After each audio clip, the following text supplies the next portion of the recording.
यदि श्रद्धा, वीर्य, स्मृति, समाधि, प्रज्ञा के सिवा यदि आप धर्म पथ पर चलने का प्रयास करेंगे तो आपको बहुत सारे obstacle, difficulties you will be face in your life. तो इसी कारण से भगवान का वचन है, यदि आदमी धर्म पथ पर चलना चाहता है तो उसको श्रद्धा बहुत आवश्यक है। उसके साथ में श्रद्धा को आगे बढ़ाने के लिए हमारे अंदर शक्ति का आविर्भाव होना चाहिए, वीर्य उसे हम कहते हैं। उसके बाद में स्मृति भी होनी चाहिए।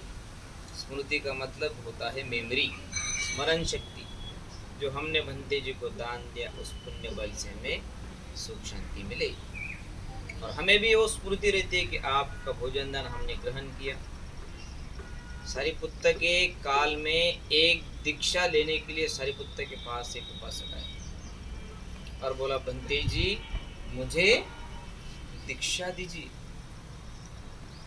तो सारिपुत्र के शिष्य ने बोला, नहीं नहीं तुझे शिक्षा नहीं मिलेगी। तो सारिपुत्र सामने होकर के आया और बोले, इन्होंने मुझे एक बार भात खिलाया था जब मैं भिक्षाटन के लिए गया था, तो मैं उसे दीक्षा दूंगा। ये होता है उपकार का भाव, कृतज्ञता का भाव। तो इससे बोलते स्मृति, मेमोरी, या हमें याददाश्त। श्रद्धा होनी चाहिए, वीर्य होना चाहिए, स्मृति होनी चाहिए, समाधि भी लगनी चाहिए। थोड़ा सा घंटा भर या 10 मिनट तक आप रोज घर पे हो या बिहार में आने के बाद तो 10 मिनट तक आप श्रद्धापूर्वक ध्यान साधना करेंगे तो उसका लाभ आपको अलभ्य मिलेगा। और बाद में आती है प्रज्ञा।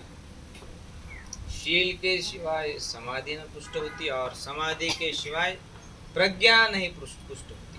प्रज्ञा का मतलब विजडम, ज्ञान है ना। ज्ञान के सिवाय आदमी आधा अधूरा होता है। और भगवान में नहीं, ये व्यवहार की भाषा में हम कहते हैं रिकामा घर, रिकामी क्या बोलते हैं उसे हम, रिकामी बुद्धि शैतान का घर।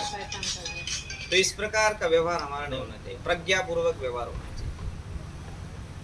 हमारे अंदर श्रद्धा होनी चाहिए, प्रज्ञा होनी चाहिए पूरी। यदि आपके अंदर गुण होंगे तो आपका वो भोजन दान निश्चित ही आपको फल प्राप्त कराएगा।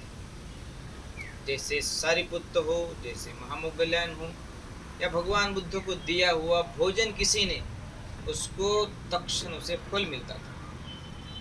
वैसे आपके अंदर ये श्रद्धा होनी चाहिए कि अंगुलीमाल भंते जी नहीं बल्कि उनके अनुपस्थिति में ये उनके शिष्य है, तो उन्हें हमें भोजन दान देने के बजाय हमें एक अच्छा लाभ मिले। हमारे जीवन के जो संकल्प, इच्छा, महत्वाकांक्षा पूरी हो।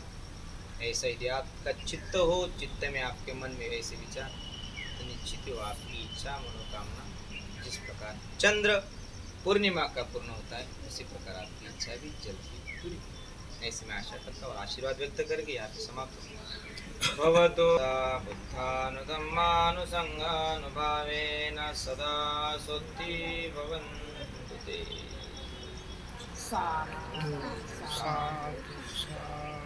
बुद्धां नमः।